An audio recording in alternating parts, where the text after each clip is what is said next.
December 13. புனித Lucia. Italy நாட்டில் சிராக்யூஸ் பகுதியில் வாழ்ந்த செல்வந்த குடும்பத்தில் கிபி 283ஆம் ஆண்டு பிறந்தார் லூசியா.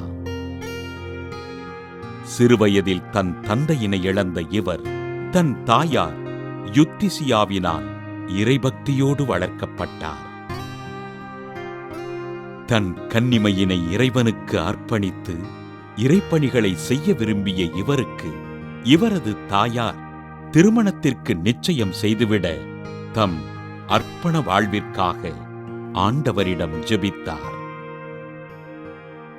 ஆண்டவரின் அருளால் லூசியாவின் விருப்பத்தினை இவரது தாயார் ஏற்றுக்கொள்ள லூசியா தனக்கு நிச்சயம் செய்யப்பட்ட இளைஞரிடம் தன் கன்னிமையினை இறைவனுக்கு அர்ப்பணித்து விட்டதாக தெரிவித்து திருமணத்திற்கு மறுப்பு தெரிவித்தார். இவரது காலத்தில் ரோமை பேரரசன் டயோக்ளியஸினால் கிறிஸ்தவர்கள் கொன்றழிக்கப்பட லூசியாவின் திருமணத்திற்கு நிச்சயம் செய்யப்பட்ட இளைஞன் சிசிலி நகரின் ஆளுநரிடம் லூசியா கிறிஸ்தவர் என்பதை அடையாளம் காட்டினான். சிசிலியின் ஆளுநன் கோபமுற்று லூசியாவை கைது செய்து கொலைக்களத்திற்கு இழுத்து வருவதற்கு காவலர்களை அனுப்பி வைக்க இறைவன் லூசியாவினை இழுத்துச் செல்ல முடியாதபடி ஒரே இடத்தில் நிலைநிறுத்தி வைத்தார். ஆளுநனின் ஆணைப்படி லூசியாவினை சுற்றிலும் விறகு கட்டைகள் அடுக்கப்பட்டு தீ மூட்டப்பட லூசியா தீயின் நடுவில் ஆண்டவரை போற்றி புகழ்ந்து உயிரோடு அப்படியே நின்றார்.